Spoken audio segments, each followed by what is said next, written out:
A clunker on Monday night turns into actually a pretty good game. Cooper Rush 2-0 as quarterback of the Dallas Cowboys, but we might have some updates to that. And also, let's talk a little bit about Tua here on the Locked On NFL podcast. You are Locked On NFL, your daily NFL podcast. Part of the Locked On Podcast Network, your team every day.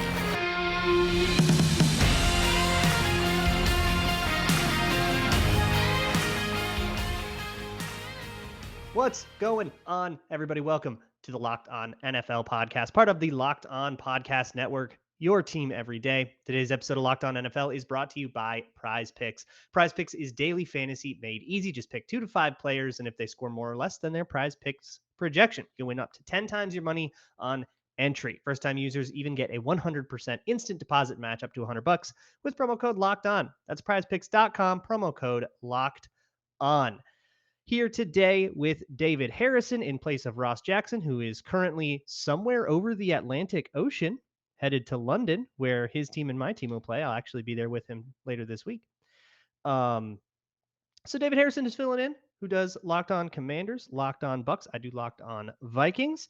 So let's talk about a couple of division rivals of those Washington Commanders, Giants, Cowboys. Sort of a stinker in the first. What was it? 6-3 at halftime. Yeah, it was a low scoring affair for the most part, and then the second half picked up a little bit. I think the Saquon Barkley touchdown kind of woke Yep. people up just a little bit. But I mean, a hard fought divisional game. I thought maybe for a minute there that the New York Giants might actually pull it off and start 3-0 and shock everybody. That would be a great story. But eventually the Dallas Cowboys pull it out. CD Lamb remembers he's an NFL wide receiver, and Yeah, what a weird and night they for get the him. win. Yeah, Yeah, CD Lamb, brutal drop at the beginning. He's streaking open downfield, what could be a touchdown, yeah, like one man to beat for a touchdown, and then drops it. And just one of those brutal things that can ruin your whole night. So good on him for coming out of the locker room, coming out of halftime, and basically just having a give me the ball, I'm doing this myself kind of drive to answer that Saquon Barkley touchdown. Giants were up yeah, 6-13, and then CD Lamb takes one over, ties it back up. Cowboys get a stop, go down, score again, and that turned out to be all it needed. Ends on a Trevon Diggs interception. I think it was David Sills fell down on his yeah, route on the same play. Elsewhere in the play, uh, Sterling Shepard's knee blows up, non-contact. Hate to see that kind of thing. Wasn't even running yeah, full speed. Just yeah. kind of slowed down, stepped awkwardly, totally collapsed, had to be carted off. Wish the best to him. But just another one of these Giants games. We get a lot of them on Tuesdays on Locked On NFL covering Monday Night Football because they're on Monday Night Football a lot, being the New York team. Yeah. They're so frustrating. Yeah, I mean, I haven't watched a lot of Giants football. Fortunately for me, the Commanders and Giants don't play till later in the season. So I mean, the Giants that we're gonna see in weeks 1 through 4 don't really apply to who we're gonna get in week, 14 or whatever it is the first time they play. They play twice in 3 weeks, but they're all towards the last, 5 or 6 weeks of the season. So I haven't had to watch a whole lot of it. I am a fan of Saquon. I'm actually a fan of Sterling Shepard. He's on my dynasty fantasy roster in our league. He will remain there, but now obviously he'll end up on the IR, and I'll try to pick somebody else up that might be able to get me a win for once in this season. Oh, we'll have to But talk later. what's that? We'll have to talk later. Yeah, absolutely. Always the dealing door is always open. But really, I came into this looking for the Dallas Cowboys because, as you mentioned, I cover the Commanders. I'll be in Dallas next weekend. Not as amazing a trip as London, but I'll take Dallas, over some places. Absolutely. But I'll get to go visit Jerry's World and look at that. So I was kind of Ooh. looking to see what this Dallas Cowboys offense and defense, especially defense after what happened, 9 sacks against the Philadelphia Eagles this weekend for the Commanders. And yeah, Micah Parsons is obviously a guy that everybody's going to need to know. And then CD Right. Lamb, you know, uh, the drop was brutal, right? I'm not a big fan of people laughing or smiling after drops like that. He wasn't the only one. I saw a glimpse of a coach or an assistant or someone on the sideline who was also laughing after the drop. For CD, I kind of look at it as like, you laugh so you don't cry type of a It's yeah, situation. you could You kinda you know, deal with it however you like, that's just yeah. how you emote, right? The coach on I've the been sideline, though, I don't know if I like the coach on the sideline laughing about it, like, you're eh, or assistant. I don't know yeah, what that's a little and bit. honestly, I don't even know what his position is. I just know he has a headset on, so, I mean, I just kinda throw the coach tag out there at him, but, at the end of the day, the focus that returns is what the key is, like you mentioned, good on him coming up for his team, when they need him the most, and, I mean, at the end of the day, 12 targets, 8 catches, 87 yards, and a touchdown. You can't poo-poo, on that, so, obviously, some talent on that side of the ball, but I think, honestly, Luke, like the NFC East looks wide open, and I I don't mean, know it's the how much Eagles. better It's just Dak theirs. makes the Cowboys, but I think that the NFC Yeah, East is wide open behind Philadelphia. I think right. Philadelphia right now is clearly the cream of the crop there in the NFC East. We'll see, what happens the first time the Cowboys and Eagles meet and all that stuff. But I think that this is a division that's just very, very close from top to bottom, and I think tonight kind of showed that. Yeah, if the Eagles don't win the NFC East, something spectacularly bad has happened. Yeah, feels like it. Um, yeah, like that has to be like one of those, 6-0 start and then finish 2-8 kind of collapses. Something like that has to happen to Philadelphia, which you know what, in the NFC East, stranger things have Uh, certainly happened. So, it ain't over till it's over. yeah, But with Dallas especially, and thinking and from the vantage point of like if you're the Commanders watching this after giving up 9 sacks and you see what was it, 6 against Daniel Jones, and none of them were yeah. Micah Parsons. And Right, yeah, Parsons was Micah was part of it, but he wasn't definitely even on the field for some of them. right, absolutely. I mean, when he was like, his presence was felt, definitely what was felt. But I mean, Demarcus Lawrence had a night, and Yeah. I don't know that that's just, from the way it looked to me, it's not that you can say the Giants are just overloading for Micah because, like you said, he wasn't even on the field for some of those, and even when he was, it's not just like they're leaving him out there and forgetting that he exists because you're never going to forget that Lawrence exists. So I mean, it's just one of those games that kind of shows you that the Dallas Cowboys have talent throughout the defense. I don't know if they have the best defense in the National Football League, but they do have talent at every level and they can do some things. Some inexperienced offensive linemen, Evan Neal had a rough night for himself, and some interior linemen certainly didn't hold Well, their well, own. welcome to the Uh, NFL, yeah, for him. yeah, absolutely. But I mean, it's one of those divisions that people are going to try to get after you. People are going to try to take deep shots, and they're going to try to make big things happen. And I think it makes football fun to watch. Again, first half you didn't get a whole lot of it. If you liked people getting after the quarterback, you had a good night. The offense got going a little bit better in the second half, but I think it just shows you how competitive it is. But Luke, I mean, so I actually we had a little bit of a talk on Locked On Bucks podcast for our Tuesday episode about this. James and I, through the first 3 weeks, right? We're not even through a quarter of the season yet, but through the first 3 weeks, it looks to us like the Minnesota Vikings are the best team in the NFC North. Really? Yeah. I guess. I mean, beating the Packers is like it's between the Vikings and Packers feels close right now. That Yeah. first week one game was pretty fluky.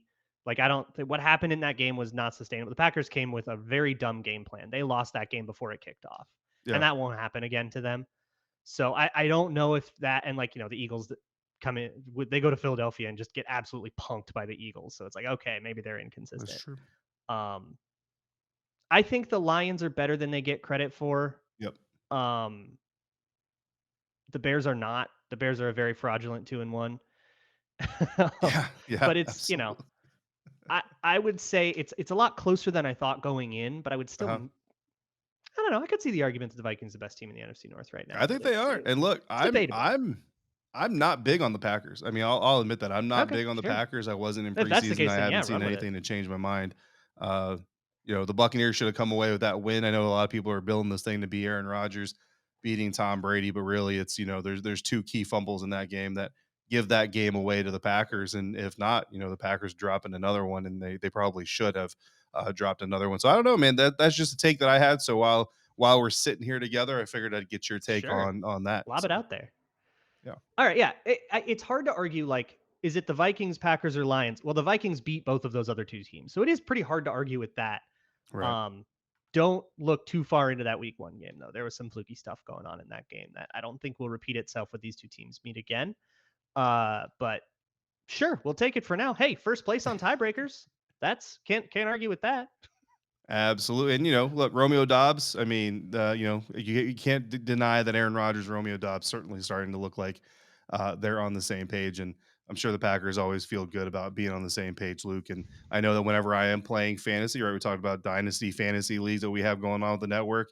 Whenever my guys are on the same page, it's a good feeling. It's only happened a few times in the 2 years that we've been running this league, but I still hold on to those moments, just like I hold on to the moments where I nail my prize picks projections because Nice. I'm not a huge daily fantasy guy, but ever since the good folks over at Prize Picks have joined the ranks as a sponsor of this network, I've certainly gotten more and more into it. And if our listeners and viewers haven't checked it out yet, Prize Picks is a new way to do daily fantasy football because in other daily fantasy leagues, you're going up against other competitors, other players who have their own algorithms, and maybe they have some inside information that you didn't have. And you not only have to pick the right roster, pick the right players, but you also got to beat their rosters and their players at prize picks. It's you versus the projections. It's really simple. You pick 2 to 5 players, you make your roster, and you pick whether or not they're going to come in with less than the prize picks projected stats or more than the prize picks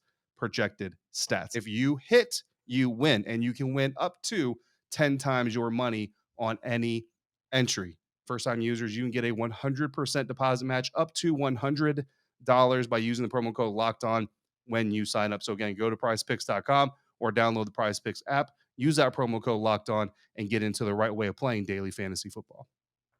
All right.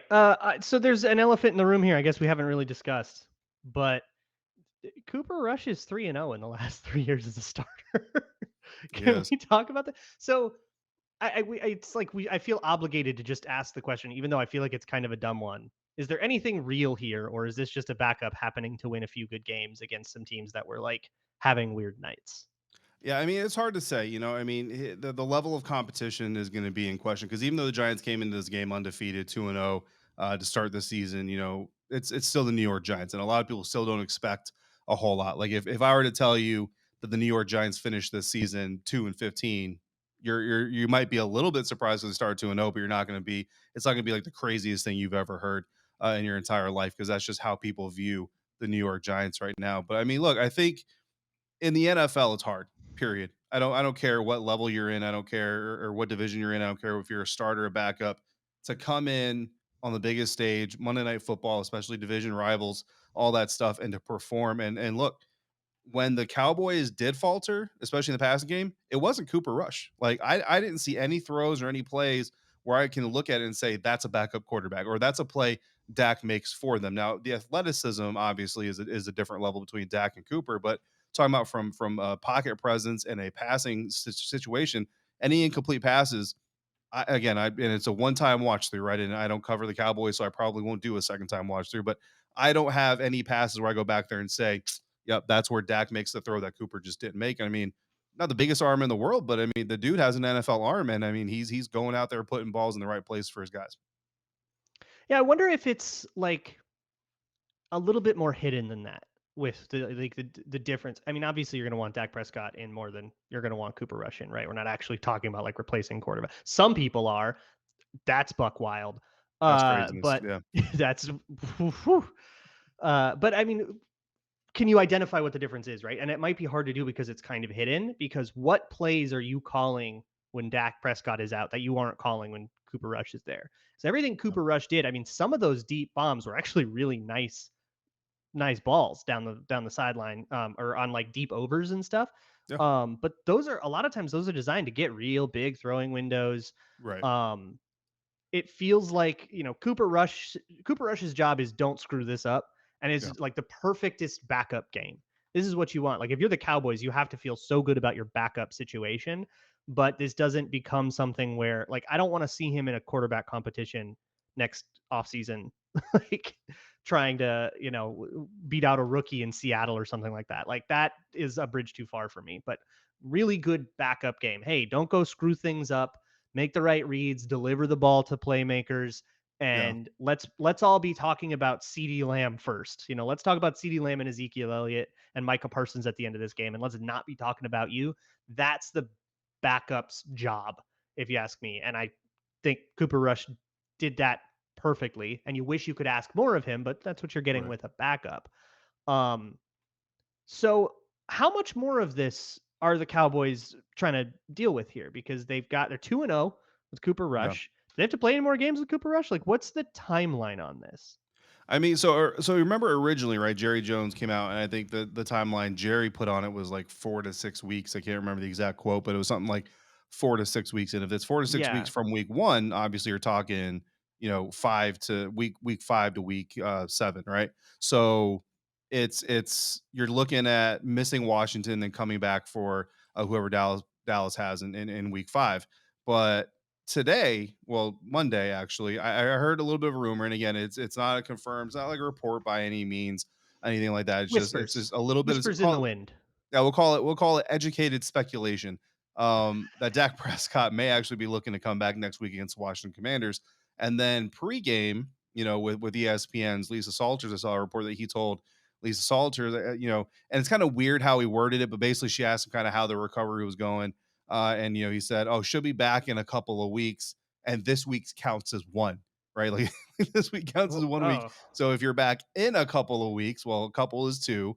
If this is week one, next week is week it's two. like hinting. So if you're Yeah. back in the second week, then that's Washington. Really, but like the way he said it is just kind of like almost like a double negative type of deal. And I saw another report that said that like, he's getting his stitches out tonight. I look, it's one of those situations that kind of have to play it by ear, and to a certain extent, almost like you look at you're the Dallas Cowboys, you're 2-1 now.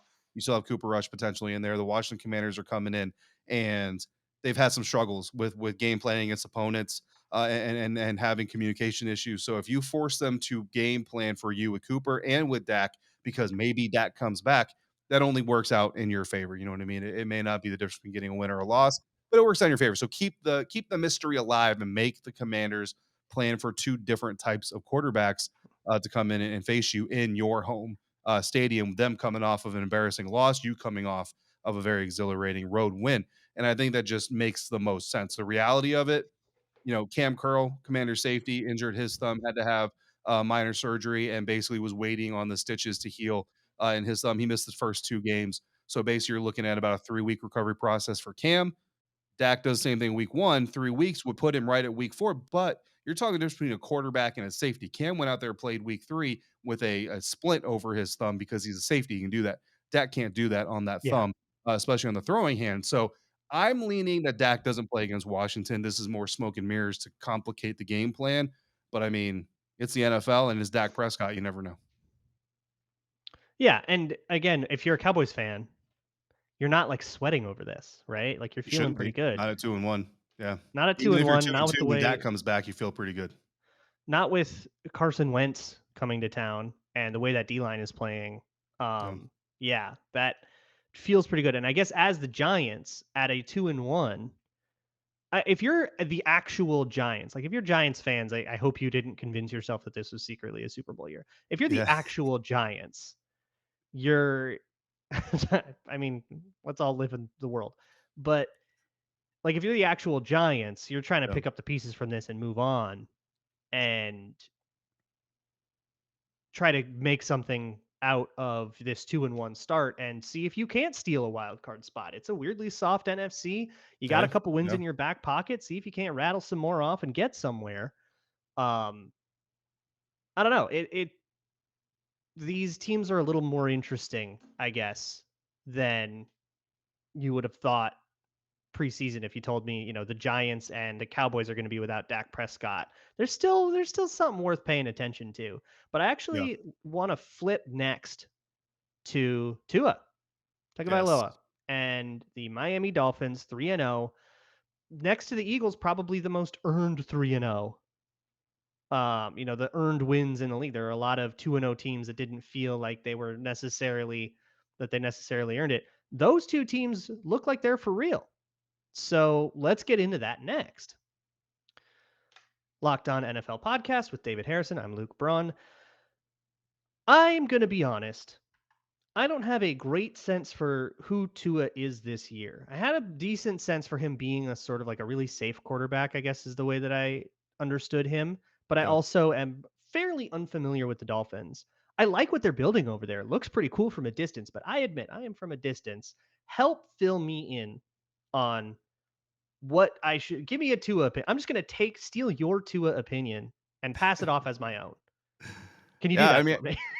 yeah, I think Tua Tagovailoa, I think the big thing for him in the Miami Dolphins this season was really finding or seeing a smarter quarterback, right? When they made better decisions and put the ball in harm's way a little bit less. And obviously, I'm not going to give you as in depth of an opinion on Tua Tagovailoa as say Kyle Krabs would, the host of the Locked On Dolphins Right. podcast, because obviously this is what he does on a daily basis. But Tua is a guy that I've been paying attention to. I do have his top two receivers on separate fantasy leagues, and both of them are money leagues, which means everybody out there knows that means I care more about them than I do some other leagues. And I Sure. drafted both of those guys because I saw them in Tampa during training camp, and I saw them in the preseason. I saw what they were doing, and I kind of saw the offense that they were kind of running because one of the great things about these joint training camp practices is they go out there and these teams typically, I'm not saying they unveil their entire playbook by any means, but they do more in those joint practices against each other than they would in, say, a preseason game. Because preseason game, everybody can see them, and you got all 22, and you got Game Pass, and all this other craziness that you can all go back and see it. So this is an opportunity for them to do a little bit of install against a live opponent and see how things kind of work out. And what I saw was like a lot of crossers, a lot of drags, a lot of in breaking, out breaking routes. Just basically what they're looking to do is get Tua looks where his receivers are running perpendicular to opponents and to defenders instead of straight lines or deep posts, stuff like that. But then use those as kind of like the body blows, right? And set up those deep chances, which you've seen, like the wide open Tyreek Hill. Guess what? If he underthrows a wide open Tyreek Hill, it's still going to be a completion. And we've seen that so far this season. There was a wide open deep ball to Tyreek, which is actually left behind him and underthrown. But because Tyreek is so far ahead of his guy, it doesn't actually matter. And he ends up with the big play anyway. That's exactly what I saw in training camp, is what made me excited about those receivers, as long as Tua could remain smart. And even in practice, he looked very smart. Now, the concern I have about Tua now is, and this really relates kind of next week and maybe even the week after, depending, is this whole health concern, right? And Sure. you know, for me, like a coach, a lot of time coaches, and you look at the Justin Herbert situation with the Los Angeles Chargers. I saw a report pregame on Sunday that's they're trying to convince him not to take the painkiller and to not go play, to think about the long term and all this other stuff. And I will always say, like, these guys aren't kids. These are all fully grown adults. You know what I mean? They're all Yeah. men, and they all have the right to have an influence and to make some of their own decisions. But at the same time, you're the coach. It's your job to run the team, and there needs to be, in my opinion, this is a personal opinion type thing, but there needs to be a certain level of care that is imposed on people, because these are all competitors. These are guys who they've been bred to fight and to go out there, and if they can walk on the field, they're going to Gladiators. walk on the field. Exactly, gladiators. Tua Tagovailoa, I mean, listen, I'm not a neurosurgeon. I'm not a any type of neurological doctor, right? But come on, guys. Like, I've seen some people on Twitter talking about, like, oh, all of a sudden all these guys have medical degrees.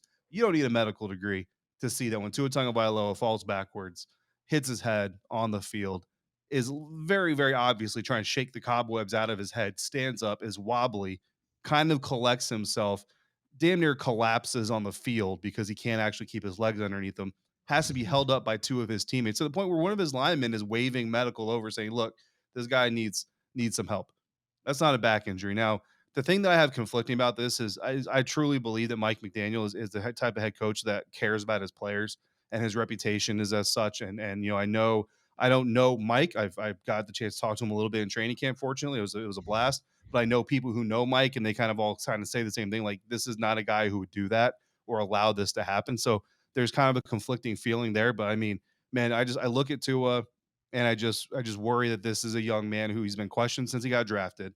Ryan Fitzpatrick, that whole thing happened. The A lot Tom to Brady prove. story, they were trying to trade for him and everything. Like, this is a guy who has literally been doubted at pretty much every level that he's played football. He is not willing to give up that starting job for anything, and he's going to risk, the future health of his brain in order to stay on the field. And it's concerning to me if there's any type of, mixed medicine kind of going on here. And there's supposed to be somebody for that, right? Like, when you're in the moment, the heat of the moment, especially if you're, dealing with a concussion too, you're like not thinking straight. It's hot Yeah. out, adrenaline's pumping. You need kind of somebody a little more removed to from the situation to make that decision for you, because like safety should be the highest priority. Like that Right. shouldn't be debatable. And sometimes I've seen people talking about this. It feels like there's a little bit of man up, get out there. And it's like, well, Yeah. no, that's not how we do things. It's not the 70s. We're not putting on our, leather 1930s helmet and getting out there and just watching our brains melt by the time we're 65.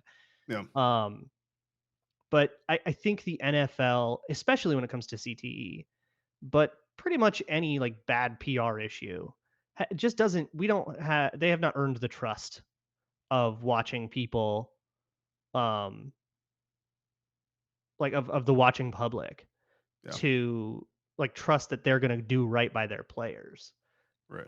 The You can say all you want that there's a guy for that. There's a concussion guy that should have the players back. Just like there's a team doctor that's is going to have the players back while shooting him up with Toradol Yep. for the 19th time this year. Yep. Um, that kind of thing is everywhere in the NFL. You don't have to take my word for it. Just Google it. Yeah. Um, and it is kind of an unfortunate reality that you have to reconcile with as a fan. But at a certain point, you would hope that some real change happens, Hmm. but I just don't have any faith in that, and the NFL Yeah. hasn't earned any faith in that. No. Um, like I don't have any benefit of the doubt when they come out and say, "Yeah, no, Tua was totally fine." When Ian Rappaport tweets that, "No, Tua was totally fine," we know how that sausage is made. I Yeah. have absolutely no faith in it.